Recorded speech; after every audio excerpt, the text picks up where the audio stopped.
So, this is an intro to modeling with an emphasis on importing into A-frame and making sure that models are ready for A-frame.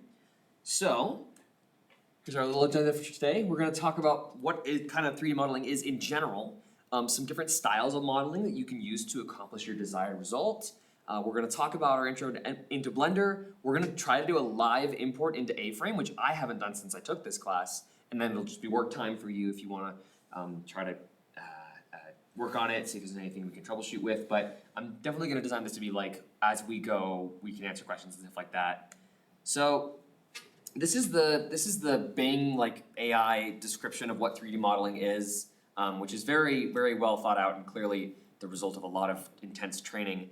But 3D modeling really is making things in 3D. So like for example, if you look back at this example on the right here, this is a very complicated model that someone has put hours and hours and hours into to make what appears to be a mobile like diner on like tank treads, which I think is awesome.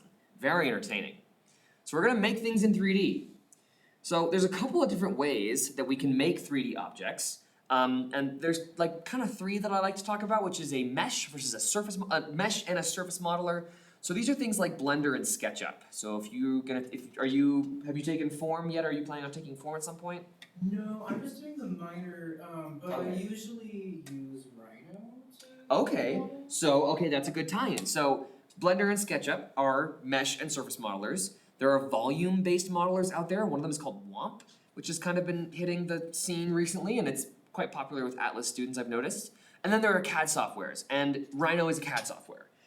So this is the difference between modifying the actual geometry of the model as it's in its final form versus using volumes and using different like shapes and volumes to model things, to subtract, to add, to kind of make more like liquidy looking designs, and then a CAD software where you are sketching out a design and then you are extruding it and then you are sketching and you are extruding it. That's probably a lot more what you're familiar with Rhino.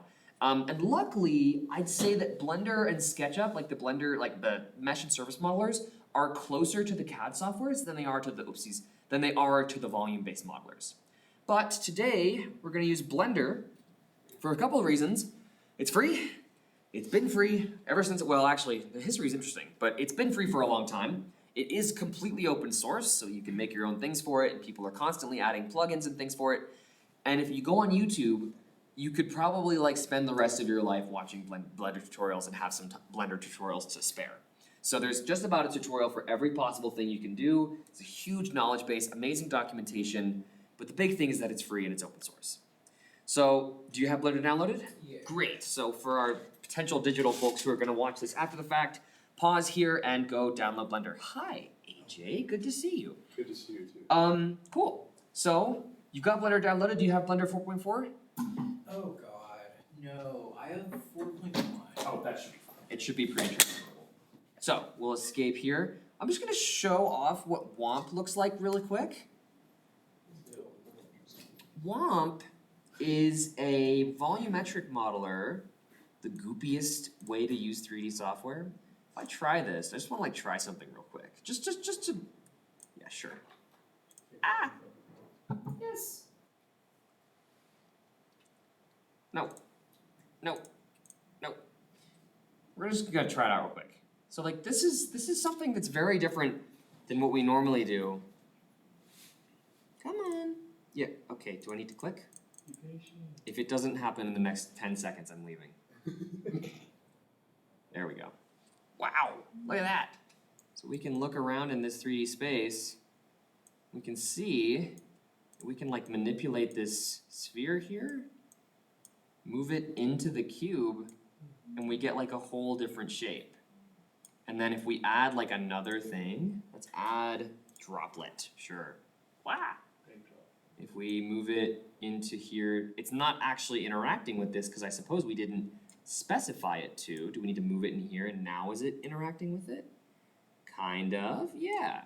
So this is an example of a volume modeler. And it seems pretty powerful. It's definitely chugging the heck out of my computer, but yeah, it's interesting. It's something that I'm interested in exploring more and more over time as it gets better and more accessible, especially for like organic modeling. But we'll go away for now. And we will go to, away from my QR code, we will go to Blender. Okay, so at least if you have the latest version of Blender 4.4, which is highlighting the lovely Flow movie that just won Best Picture, first time a Blender movie has ever well, honestly, first full Blender movie that's been mainstream, and first Blender thing to ever win an Oscar. We are in Blender, and I normally have a little mouse on the side that I like to use to rotate around, but I'll use the regular mouse controls today to make that easier. And we can kind of look around. You might notice I'm orbiting around here. I'm hitting middle click. It's definitely recommended to do this with a mouse. So I'm hitting middle click right now to just look around my space and kind of get a feel for this 3D space. Being able to navigate 3D space is a tool that I think is very transferable, even if the controls are different. So just getting in the habit of that. And if you want to do that as well, you can also grab this little gumball up here. I think in Rhino it's actually called the gumball, and that's where I get that term from. So you can also click and drag on the gumball up here to rotate around. So if you're on a trackpad and you're having a little bit of difficulty, you can grab up here. Or you can use 2 fingers. I can also zoom with the scroll wheel, zoom in and out of my cube. You can do the exact same thing by clicking this little zoom button right here. So we're zooming in and out. Wonderful. We can pan by hitting, I think, shift. Yeah, shift and middle mouse. So now we're panning around, and the nice thing is that you can see my cursor, once it goes over here, pop, right back on the other side. So you can kind of infinitely pan away and infinitely pan back. So that's kind of fun. And naturally, you can do the same thing by grabbing this little hand over here and clicking on that. We can go to our active camera by hitting this camera button, and we can turn on and off perspective by hitting this perspective button. So you can get into the freaky orthographic world where perspective is gone and everything feels weird and vomity. So that's kind of our navigation. Then there's a couple of UI things we should cover. First of all, Blender has a lot going on, a lot. But we can break it down into some pretty understandable categories. On the right here is kind of like our information tab. And there are lots of little sub-tabs in here that tell us things.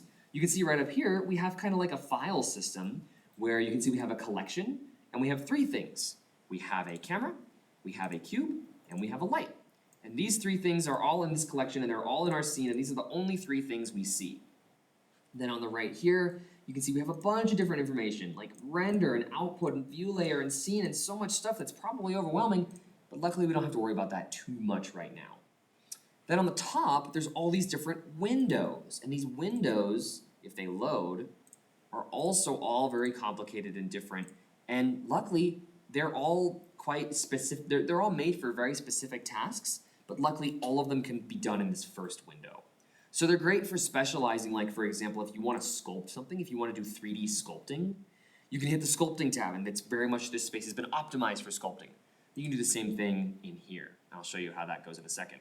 You've got your natural little areas where you can save and edit and render stuff, like file. You can do all the important file stuff, and we'll do that when we're exporting later. And then on the left, you have these tools that you can use to manipulate stuff. So all these 3 objects we can click on, and then we can look at this guy and see that it's a gumball, and we can move it around. Moving it on the green axis, moving it on the red axis, moving it on the blue axis. We can Control Z to get it back to center. Same thing goes for rotation. So we can rotate this in the blue axis. We can rotate this in the, oopsies, I missed. Rotate this in the green axis, rotate this in the red axis. And we can also just grab in this little space of this white circle and kind of just arbitrarily move it around, which is kind of fun, but hard to do because perspective always messes with that. We can scale everything, so we can scale in the green axis, we can scale in the red axis, we can scale in the blue axis, we can scale in all axes and completely envelop our envision with this cube. And then this is kind of like a combined tool where it has all 3 of them, but I don't like to use this because it gets complicated fast. And then you can annotate. I never use this, but we're not going to worry about that. And you can also measure, you can also add stuff. You can add a cube. Now it's important to know that if I do any shortcuts today that you catch me and what was that? How did I do that? Please let me know, because there are a billion shortcuts in Blender, but I'm gonna try to use all of the actual physical buttons that are in this layout to hopefully make that a little easier. Okay, so now that we have gone over our layout and how to navigate, let's talk about kind of the 2 main things we're gonna be doing when we're modeling, which is switching between object mode and edit mode. So object mode, we get to see our entire object. And if we click on stuff, we don't see any of the vertices, we just see how it looks in the 3D space. If we go to edit mode, you you can see that these little dots appear all around our model. These are vertices. These are points that make up the 3D space. If you remember what I mentioned earlier, when we were talking about the different modelers, this is what makes Blender unique, is that you're actually modifying the strict data that makes up this model. In SketchUp or in Rhino or in Fusion, you don't often manipulate the individual faces and vertices and edges of this model. You're manipulating the shape, and then the software interprets that back to you as these forms. But in Blender, like for example, if I do the move tool here, I start messing with this little point over here, we start moving it around a couple of different axes, you can see if we exported this model, it would be exactly this. It would look exactly this way. They would be these 8 points, and it would be moved around like this. But we're gonna Control Z. So that's edit mode, and now that we're in edit mode, we can modify the vertices, these points. I can grab inside this little white space and move it arbitrarily around. Or we can modify the edges of the model. So the vertices are gone, and now we can take a look at this edge, we can move it around. And look at that, we've got like a little slope, I guess? Half of a skateboarding ramp. You definitely wouldn't wanna hit this middle section and then just go ka-chunk. So be careful with that, I guess, but we'll go back in time. And then you can click on the face mode, where you can actually modify the faces themselves. So you can do this, and you can move this one in, and you can rotate it. Whoa, that's getting messy all of a sudden. You can rotate it strictly upward. We've got a bit more, oh, I would not wanna hit that skateboard ramp. So you can modify each of these vertices and faces and points with all the same tools. They all use the same tools as you're modifying them. And it's important to know when you should use which, and I think that by the end of this workshop, you'll have a pretty good idea of when to use which. Okay, so I remember that we're kind of working with a summer beach theme here. First of all, are we all caught up? We're all caught up, okay, good. We're kind of working with a summer beach theme here, and the last time that one of my friends taught this workshop, he taught it with a car, like we made cars, and that's the one that I like doing because I think I know how to do it the best. But because we're doing a beach theme, we're gonna make a beach buggy. So let's try our best to make a beach buggy. So we can kind of think about this cube like a car already. Maybe it's like got a windshield here, and it's got windows here, and it's got wheels out here. But how do we actually make this stuff? Well, first, if we tried to bring down this thing, I hit G to move, by the way, sorry. I hit this top face, I'm in edit mode, I have my face. Move this down. Okay, what if we extruded this out? Okay, what if we made this smaller? Sorry, I'm doing the things, I'm being evil. I need to not do my shortcuts. Extrude region, we can do right here, but the shortcut is E. So you can use this extrude region button, or you can hit E, and I'm gonna hit E going forward, but you can use that extrude region button. We extrude that out, I'm gonna scale this down, or I can hit S, and then let's maybe move it down. Okay, great, we've got like kind of a hood forming here, but it doesn't look that great. It looks kind of more like a Star Wars ship right now. And you might notice that if I wanna like do something to this side of the car, like for example, hit I to inset a face, and then maybe bring it up, and then maybe extrude it in so it looks more like a window. You can see it looks great on this side, but it's missing on this side.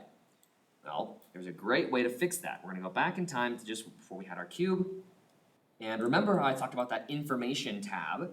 We're gonna go over here to this little wrench here, the modifiers tab. We're going to add a modifier, and what they added in the new versions of Blender is that you can search for specific modifiers, and what we want, I bet you can guess the name, is a mirror modifier. So now this cube is mirrored. We don't see anything yet because by all accounts it is symmetrical in the highlighted x-axis. If we select the y-axis, and then we move this out, you can see we're actually getting a new shape over there on our left. Isn't that kind of cool? We're getting like some new geometry that's forming on the left. And if we were to extrude it again and extrude it up, we're starting to get symmetrical geometry. So this is like a spaceship, I guess, if we size these down. This is like a fun little spaceship. So like we extrude that out, And actually, should I be doing it like this, Aiden? Should I shift that, cause I don't like that this line is here, I want it to be truly like modeled I might from. mention that. Yeah. I'm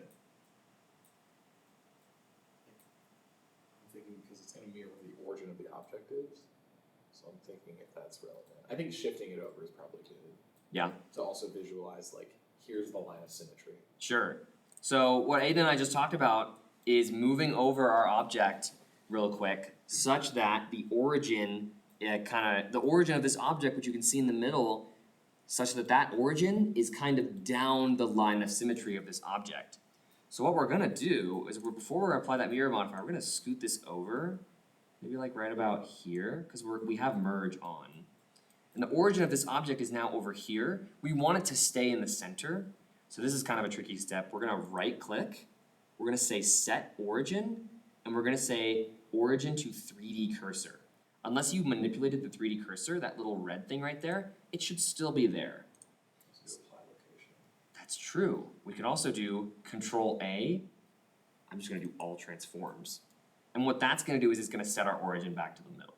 So now we're gonna add that modifier again, that mirror modifier, say Y, and now if we edit this, we can see we have a more realistic clipping merge here, except it's actually not that good, and I actually wanna fix it just slightly. Why is that still not centered? Do you know, Aiden?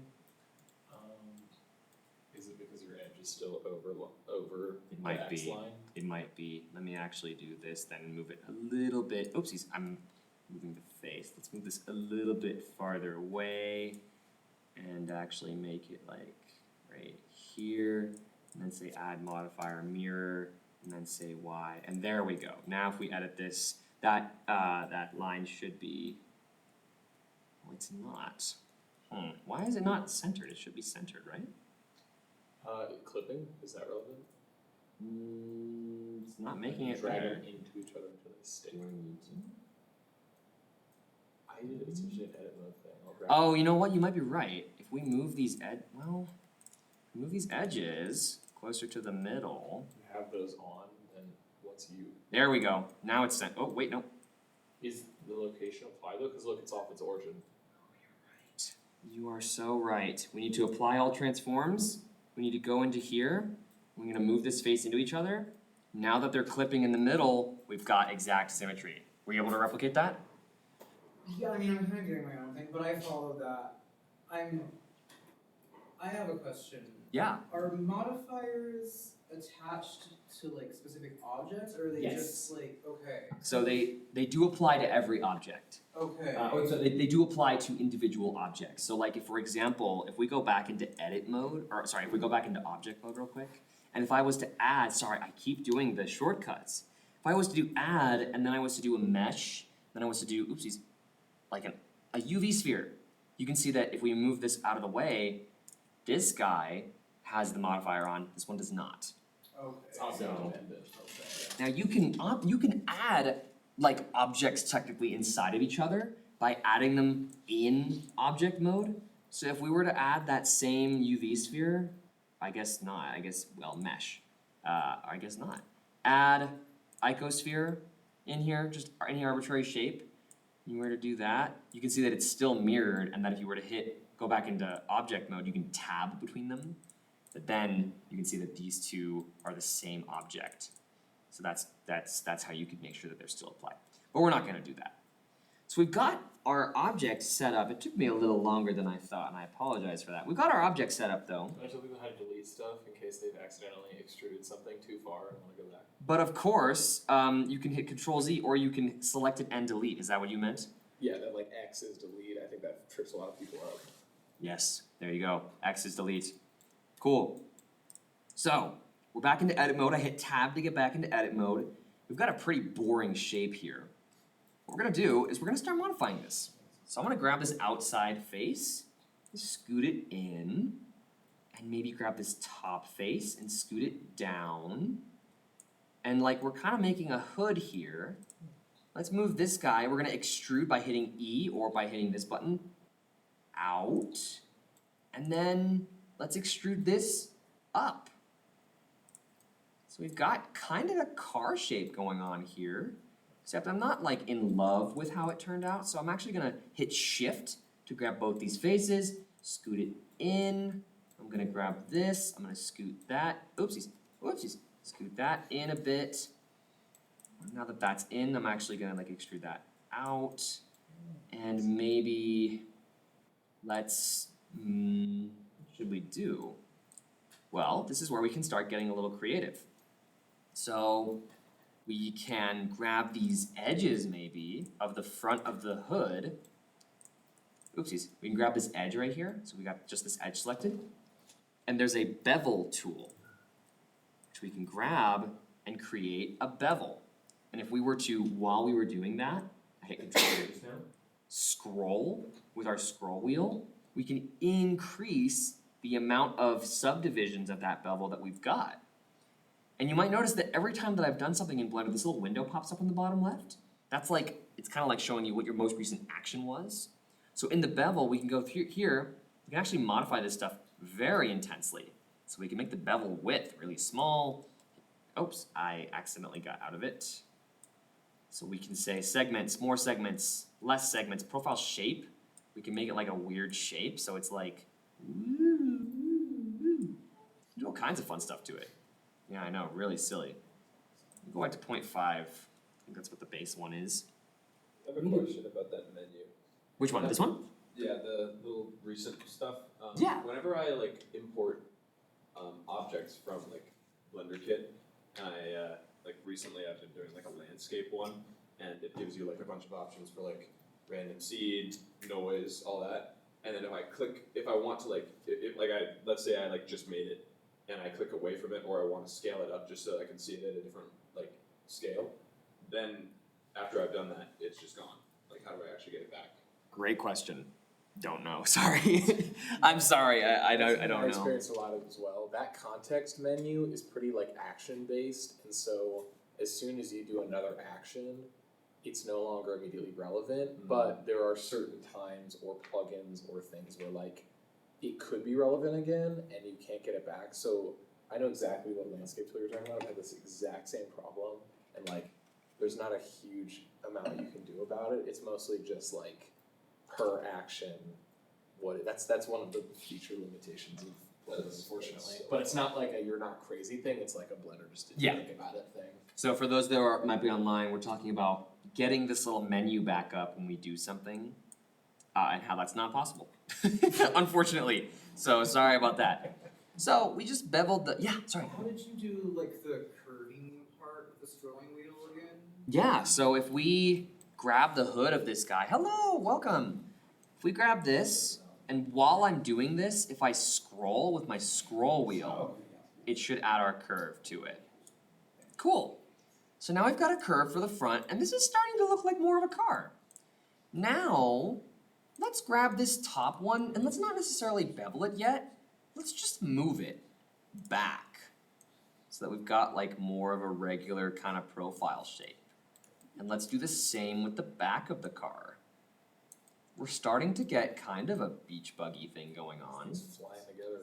Yeah.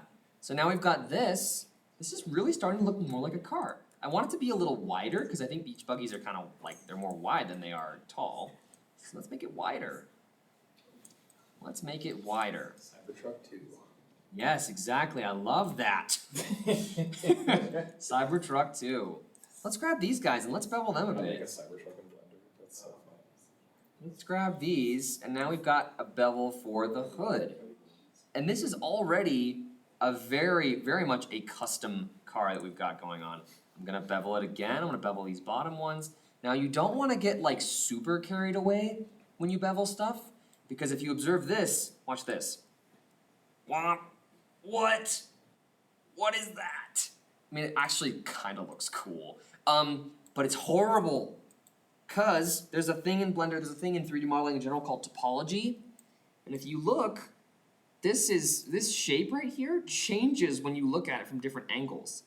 This is because it is an n-gon, and n-gons are evil.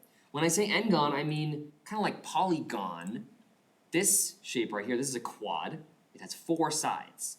Are there any tris in here? I don't think I've intentionally made any triangles in here. If there was anything that was like a triangle shape, that's a tri. Computers love triangles and quads because it can interpret them. Anything with above 4 sides, computers start to go, whoa, how should I render this? And it can start to look really ugly really fast. So n-gons aren't always the enemy. For example, I think that if we were just to look at the side of this car, you can see that this polygon, this thing on the side, this mesh, is quite frankly, it's got 1 billion sides. But for the sake of the render, because it's flat, it's kind of okay. It's kind of okay. It's not good practice. For now, it's all right. So we've got the body of our beach buggy. Let's start adding some details. So what I might do is I'm gonna hit add.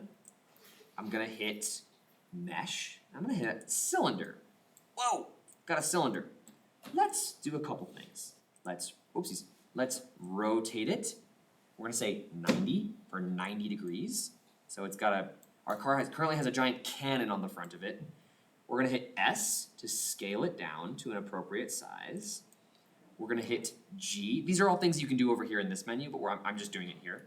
We're gonna hit G, and I'm gonna middle mouse to lock it to different axes of movement, but I'm gonna make sure I'm going in this axis. So like that. I'm gonna hit G again, move it more to the forward.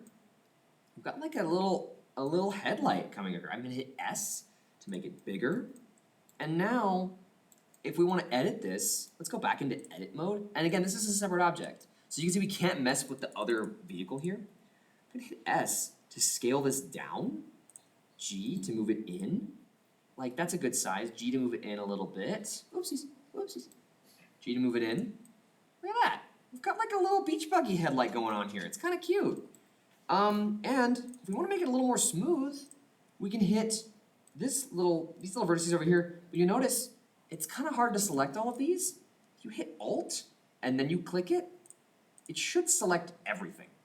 It should select all of that edge. So we can make our little headlight here a little more curved around that edge.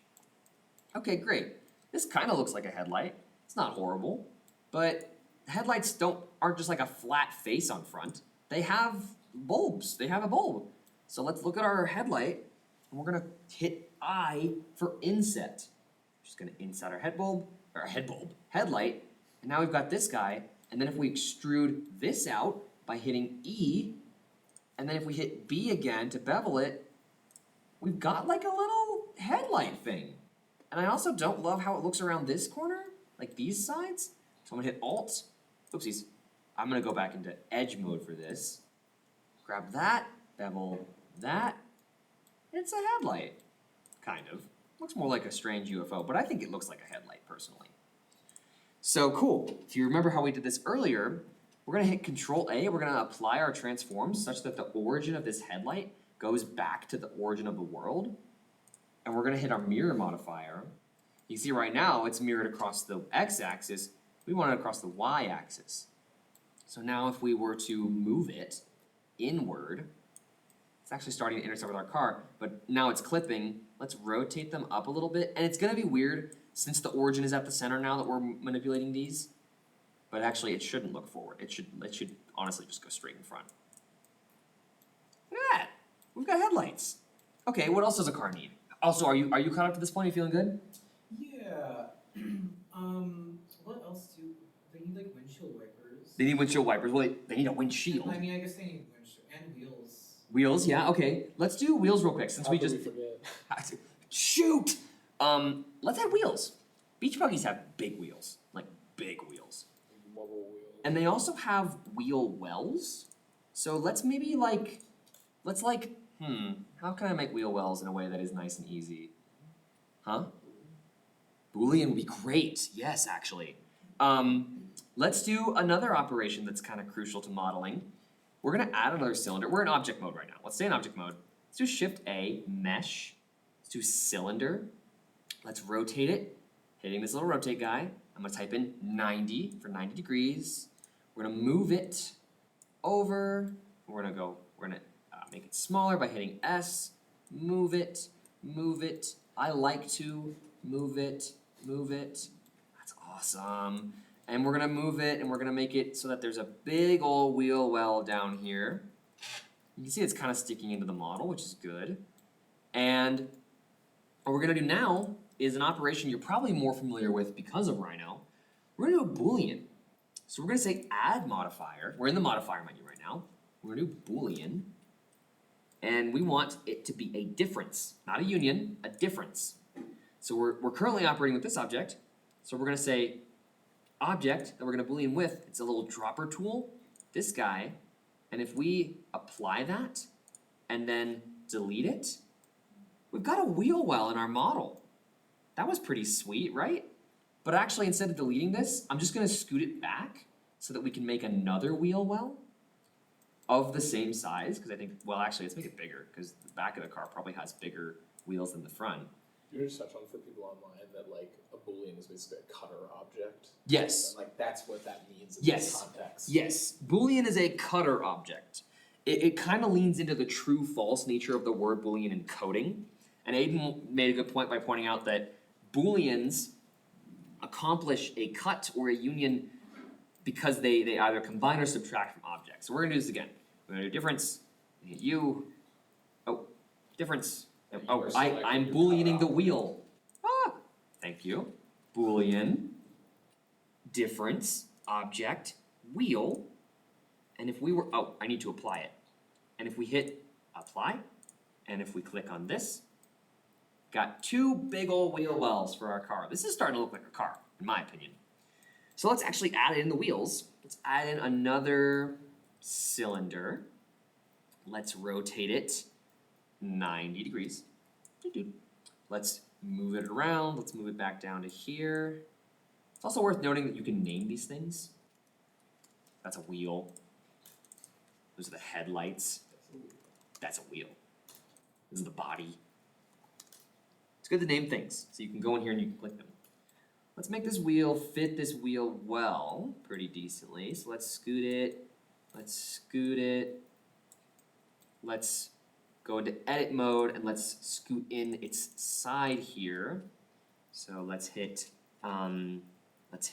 this move thing over here. I kind of like how that looks. It's a very weirdly proportioned beach buggy, I gotta be honest. But that's why it's special. We all have to we gotta celebrate the little things sometimes, and this guy is really great. What we're going to do now, perhaps, is we are going to hide our other things. So there's this little eye icon. So let's hide our headlights, let's hide our body. So we're just looking at this wheel now. I'm gonna show you a new tool that I wanna introduce you, which is a loop cut. So I'm going to hit Control R, or in here, I'm gonna hit this button. You can see I can hover over different parts of our model and cut it, essentially. And if I do that, I can cut it in a bunch of different ways. Isn't that nice? But I just wanna do 4 cuts for now. And if you see, I didn't go, oh, enter. Well, no, actually, it needs to be, yeah, cut, yes, no. No, you're done, yes, cut, excellent, you did it. You did, go away. You can see we've got all these different vertices now. I'm gonna hit A to select all of them, which is a fun tool. I'm gonna deselect the sides of the wheel, and then check this out. Beach buggies have big stubby tires, right? I mean, obviously. So I'm gonna hit mesh, or no, I'm gonna hit, is it I? No, it's E. No, it's Control E. Yes! No, it's not. It's Alt E. Yes, yes, yes, yes! Okay, if you hit Alt E and go into this extrude menu, Alt E, we can extrude faces, and if you notice, whoa, they're all going along the same direction. If we do Alt E, extrude individual faces, and then pull out, we get some stubby tires. And then if we set, this is getting very much in the weeds, if we set this transformation orientation, which is essentially about what area we are transforming things, if we set that to local, I believe that if we hit S, it's not going to work. I believe that if we, before we extrude it, let's actually, no, this is not working how I wanted. I want to extrude all of these, extrude individual faces, which I do, and then Let's scale them down. I want to scale them down individually, and I thought there's a Is it way individual origins?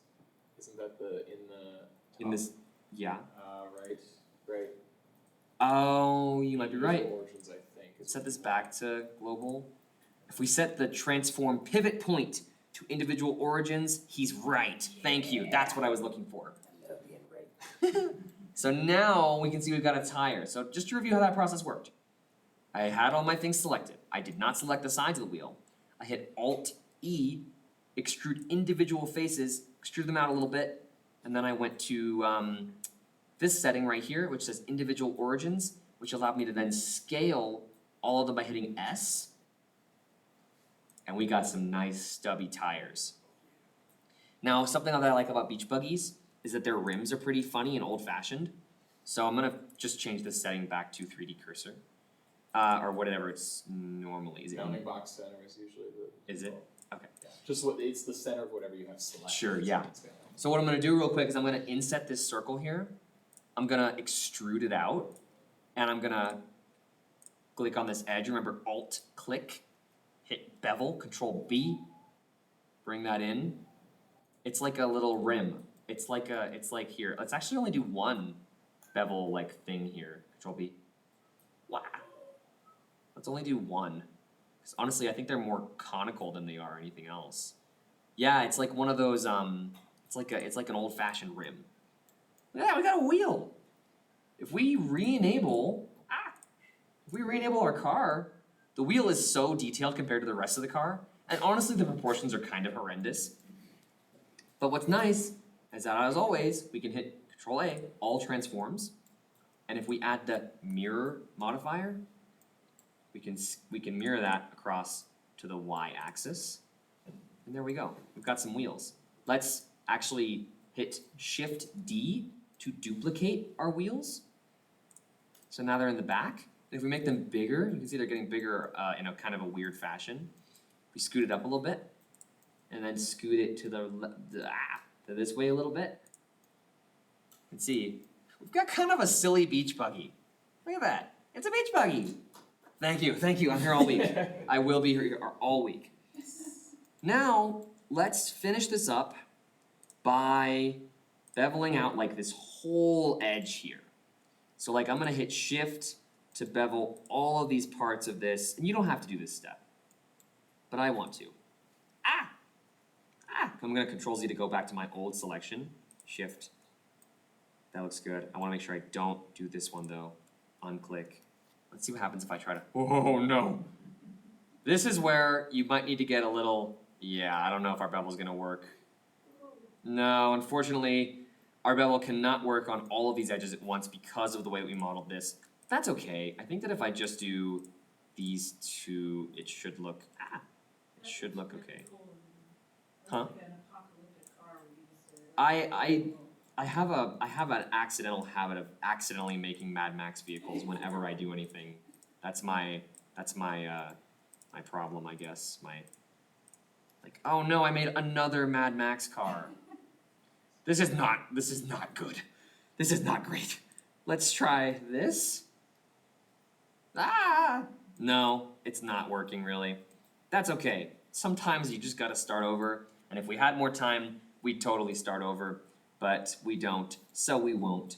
But what we will do real quick is we will inset the windshield a little bit so that the windshield looks a little bit better.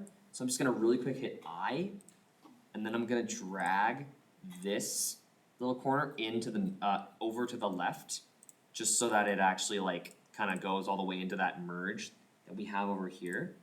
And then I'm just gonna bring this in a little bit. So I'm gonna do that same thing, Alt E, extrude along normals, meaning that it would go this way. And now that windshield is inset. And if we delete this middle face, I can delete faces. It's probably duplicated, so delete faces. And then if we need to delete the edge, so like this edge right here, delete edges. Gotta do it again, delete edges. Look at that.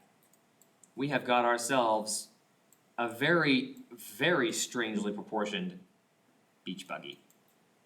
And just real quick, because I want to, I'm gonna inset this, do the same thing I just did, and I'm gonna give it like a silly like face, because I think that'd be funny. We're gonna do that, we're gonna go here, we're gonna go extrude inward. Yeah, this is peak. This is awesome. Let's get to the edge mode. Let's delete our edges. Delete, delete. And then just because I think I can, I'm actually gonna move in the corners of its mouth and then bevel that. And I'm gonna do the same with the top. Bevel that. So now if we look at this guy from the front in object mode, he got a smiley face. Look at that. Oh, he's so happy. He's so happy, and all the tools that I've used today are all possible to make this. I'm gonna show you one last thing, and then we'll try to export this into A-frame. Well, actually, I'll do 2 more things, and then we'll export into A-frame, and that'll leave us about 30 minutes for questions and for help. Which is that, first things first, you can see that, you know, this, all of our things here are very accurate to the geometry of how we've modeled it. So it's all very accurate to our geometry. I'm actually gonna do one more thing. I'm so sorry. I'm gonna click on this face, and I'm gonna give it a window. Window. Huge. So what I'm gonna do is, you can see that like all this geometry is very accurate to how we modeled it. If we go between object mode and edit mode, you can see it's 1-to-1. I'm gonna right click this, and this is technically, you're actually gonna see this pop up as a modifier over here. I'm gonna do shade auto smooth, and now these objects actually look a lot smoother and nicer. I think if we did that to the wheels, it would also make them look a little bit better. So you can see that where previously we had been seeing, wait, what is happening? What? Where's my shade autos? What? Okay, whatever, we're gonna hit shade flat. That's gonna get us back. You can see that if we look at this, that all this stuff is kinda interesting, and like you can see all the different faces here. Again, shade auto smooth, now we don't. Now we don't. And this is where Blender really likes triangles and quads as opposed to anything else. So there's one thing I'm gonna show you real quick, and it's this. We're gonna make this car colorful. Right now it's just got a thing called material on it, and this is this little, what is it called if you hover over it? Material properties tab on the right here, as we've got the body selected in object mode. And if I go to base color, I can set that to red, and nothing changed. That's because up here is how we can actually see in what rendered view our object is. So that's red, but then we wanna make the windshield a different color. I'm gonna add another material. I'm gonna go into edit mode. I'm gonna click on the, oopsies. I'm gonna hit control click, oopsies. Why isn't this working? There we go. I did shift to click both of our Windows things here. And this other one, I'm gonna hit new. This is moving very fast, and we can go back over this if you want. And we're gonna go, and we're gonna hit like a light blue kind of tint, and I hit assign. And it's getting laggy all of a sudden because the world hates me. And we've got some windows. And we can do the same thing to the wheels.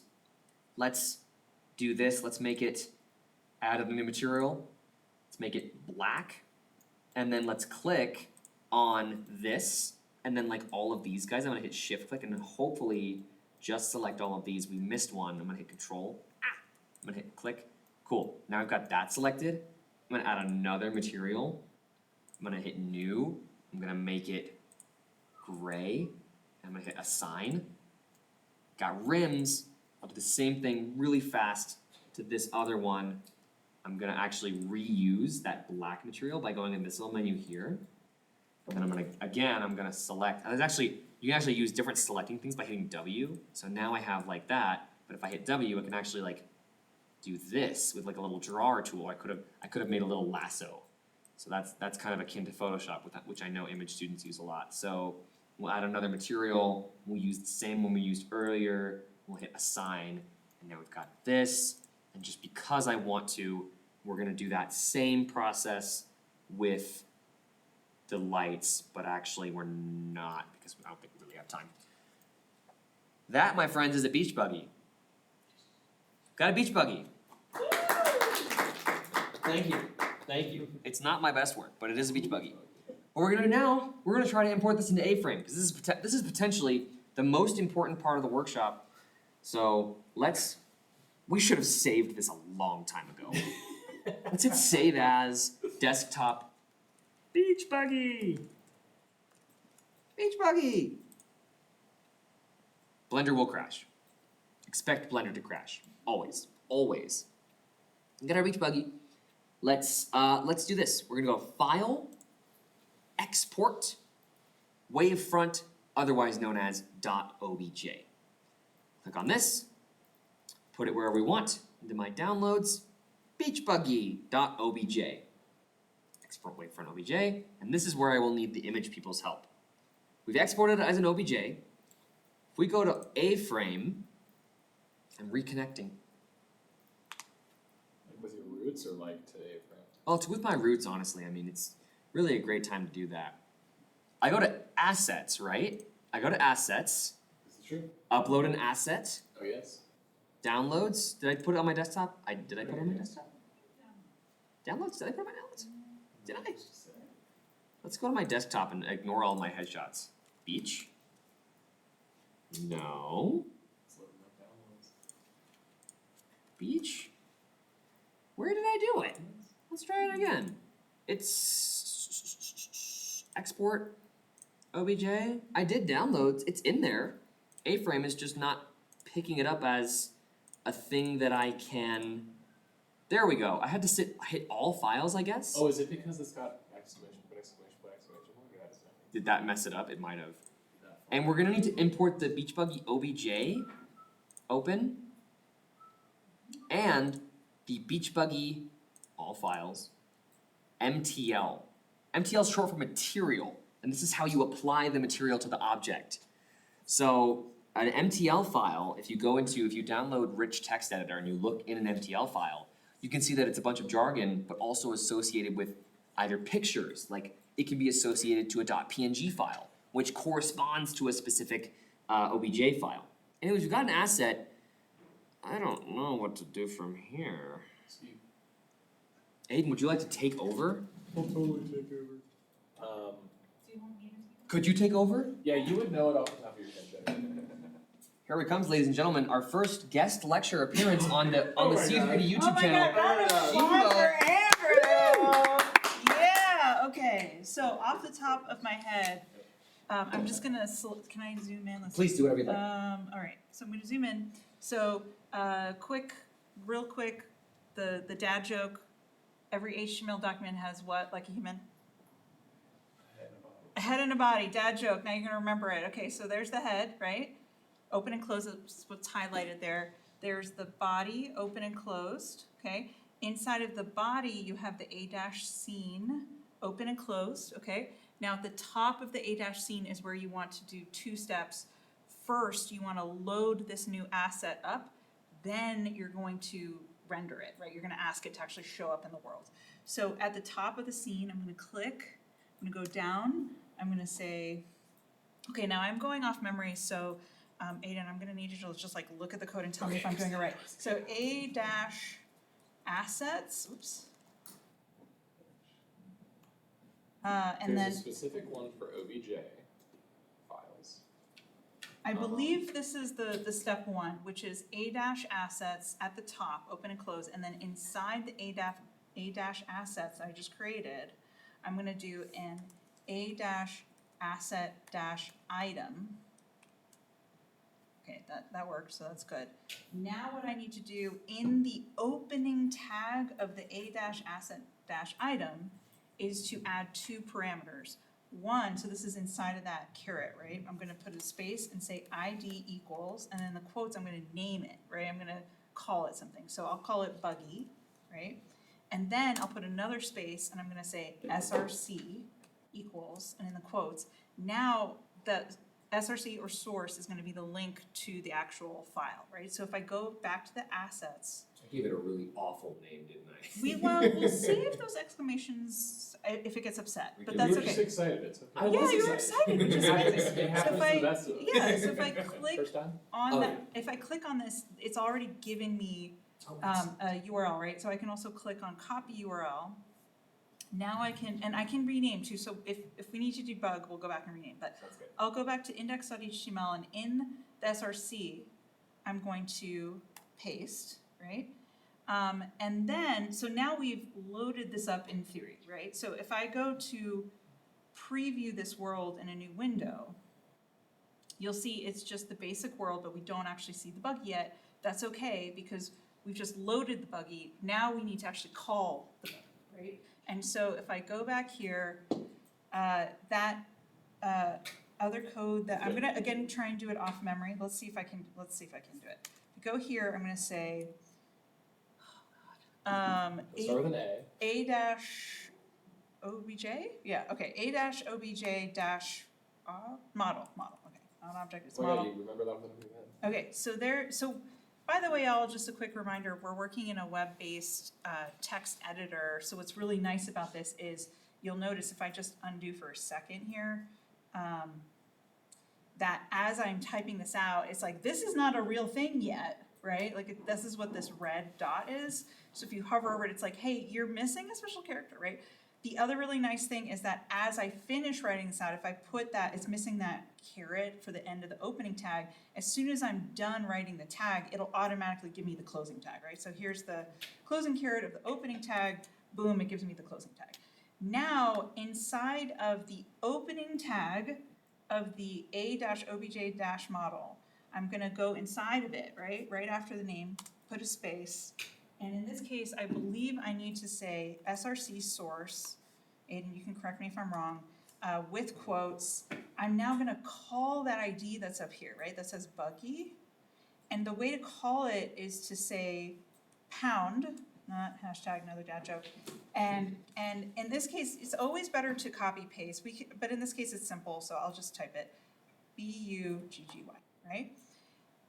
Now, the other thing that we're gonna wanna do is usually give it a position and scale, but just off the top of this, we can go back over to the preview, reload it, and then go Control-Alt-I, or Control-Option-I if you're on PC, and there's that OBJ model, and we have a very similar interface as our 3D rendering software. Now, inside this is the inspector, I can do the same kind of relevant stuff, and look at that. It's a buggy. It's there. That's amazing. Okay, so if I That actually select, is kind of amazing. that's amazing that it's there and that it's not massive. So, oops, okay, so I'm gonna select the OBJ model, so I'm not used to your controls on So this all computer good, here. don't worry about it. I'm There's a gonna- mouse if you need to. Oh, perfect, okay, so I will see if this works It better. is inverted, but it There also we go, does so have look at this, 3 I can buttons. actually click through the model and I can click and drag my view. And Similar as, very evolved to similar that. to the 3D rendering, you'll see as I'm doing this up here in the top right, that the position values are changing. And so you may or may not have remembered or noticed that when we started the view of this, when we just reloaded it, we didn't see the buggy.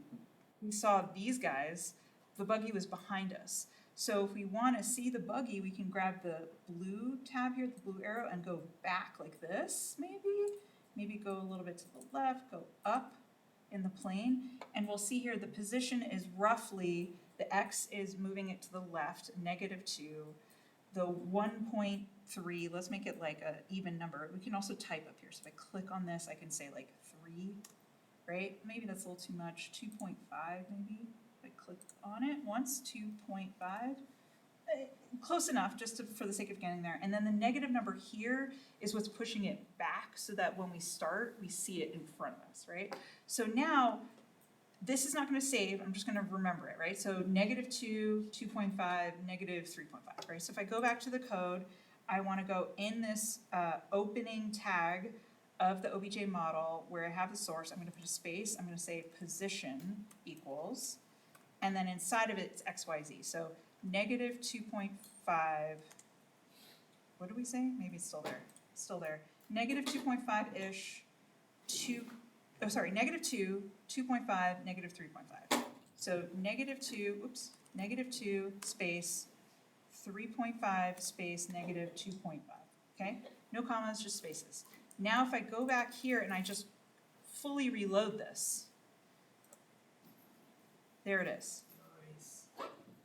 Now, the materials that you did, that I was mentioning that over the years, there are places inside of the interface to play with materials, but it's also possible we may not be able to apply an existing material, at least like the way that you just applied it, where it would wrap around it in the right places. We can try, but let's see here. So, for example, if I wanted to apply just like one solid color to the whole thing, then I could just add that here as just like a solid color, right? That's not the same thing as the material. So if I say color equals and then I make it a green buggy, or I can add a hexadecimal code, which would also have a pound sign in front of it, then I can reload this again, and now it's a green buggy. Else, the other thing I could do is inside of the AOBJ model, I can also add a material, see, I'm going off my memory, which is insane that I remember this, but material equals, and then inside of the material equals, we can give it, we have to, do you have this in front of you, Aiden? Can I show you where it is in Canvas so I can grab it? We're looking for. We're looking yeah. for adding a texture to an object, which will be linked in this semester's week 12. Okay, I have week 12 right now. Okay, Bonus then- adding textures to iframe Yep. thumbnails. and then there'll be example code and it'll say We are material, looking to do. it'll be material equals, and I think, I wanna say it's like type, Or something. type flat, maybe, something like that. Shader, Shader, there it is, shader, Parentheses, flat. colon, parentheses or sorry, colon. colon, flat, then semicolon, SRC, colon, and then you put in the That's still a really impressive hit rate of remember. Yeah, that's. I knew it was like parameter, like it's this meta thing, right, that it's Yeah, inside of the quotes. Okay, so, but in this case, this would be, so if I go back here, first of all, let me get rid of, I'm gonna just select all of this and just cut it for a second, just pretend it's not there. Get rid of this extra parentheses. If I reload this, it won't be green anymore, we don't have a shader, or the material. If I say Control-Alt-I or Control-Option-I finger on a Mac, and I click on the OBJ model in this interface with the inspector, over here on the right, there's a whole materials section.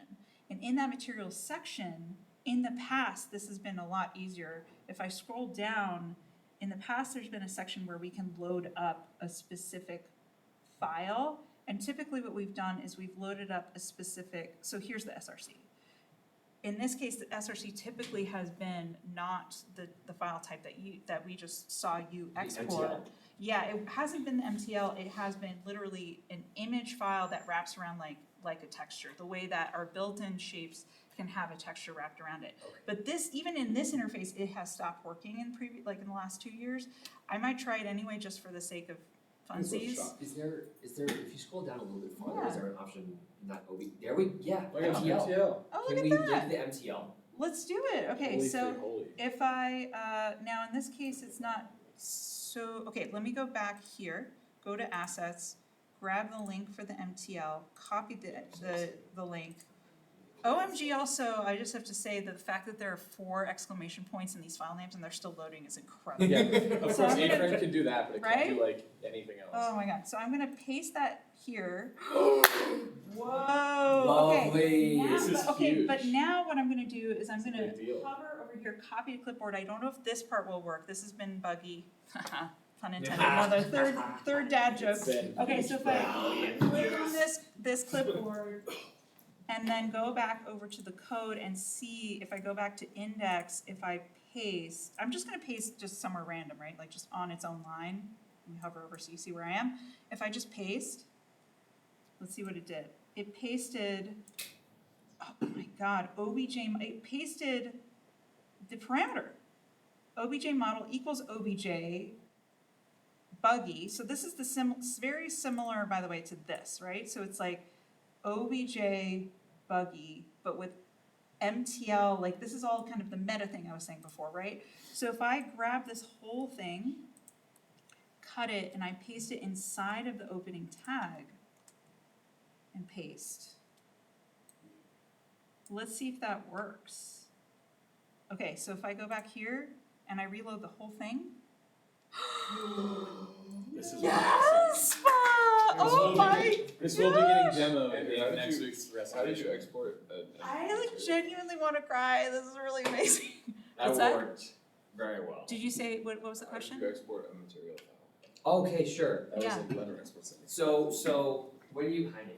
Okay, so and now back to, no, I'm Thank done. Back to you. Andrew. Oh my god. Thank you, Sheila, I appreciate it. So that's really awesome. I'm glad we could do that. And that this should hold up. That process should hold up even for like if people download models. Yeah. As long as there's an associated MTL file, Yeah. it should be fine. Holy crap. The Wait, only can I sorry. just say one quick thing? I'm so sorry to interrupt Of course, you, no, Andrew. of course. I just wanna point out one really fast thing, which is that when we debug models coming in, let's say you had an OBJ file, I wanna remind everyone that we've got real lucky that the scale of this particular model happened to fit inside of the world that we had, but most likely, more often than not, when you import in a model, especially one that you download, maybe not one that you model yourself, you're gonna be inside the model, and you're gonna be like, where the hell is this model?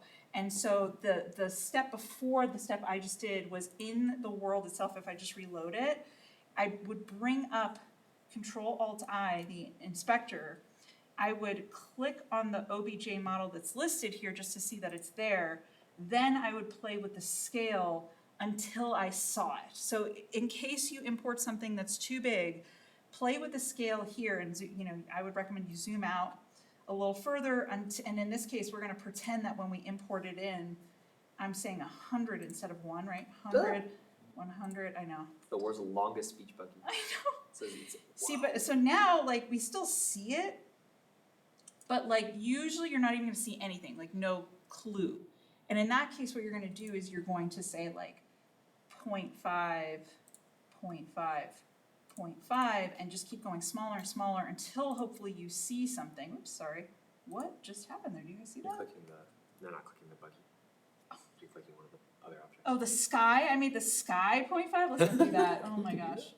Yeah, apparently, that's funny. What do you think the Undo. gas mileage is on a buggy like that? So funny. Okay. I'd say the drag coefficient is somewhere upwards of like negative. So Oh my it's god, it actually- has like I think the turn 100,000. radius- Wow, okay. Anyway, Turn radius would be really- there we go. Okay. Yeah. So you would just keep making it smaller and smaller until you hopefully saw something. If you still don't see anything, that's when you would start over if you've downloaded it. So I just wanted to point out the scale, which by the way, once you play with it here, then you would go here, then you would go into the opening tag here, right? Like anywhere in here, the same place where we have, let's see, we had position somewhere in here. Position, right? You would also say scale equals, and it doesn't matter where it is in here, but I like to put scale position next to each other, and then you put in whatever value that's not 111. Okay, so I just wanted to point that out because we just got really lucky on this model. So now, back to you, Wonderful, sorry. thank you. Okay, well, that's great. So to answer AJ's question about OBJ files in general, so OBJ files, we're back in Blender now, and you can see that it actually really successfully imported all of our textures. They don't look quite the same, but that's to be expected. Not every software interprets material data the same. When you export a OBJ, it will come with an with an MTL. I believe that that's naturally checked in this materials thing. Export MTL library. There must be a principal BSDF node for image textures to be exported to the MTL file. And so because we all made our custom textures in here, and it's kind of like material data that I think is innate to the model and not to a specific image texture, I think that it worked out fine. Something that I anticipate is that if you make your model, and if, for example, you do have a PNG or a JPEG serving as an image texture that comprises any of these shapes, my guess is that in A-frame, what you would need to do in addition to having the MTL is actually also import those image textures.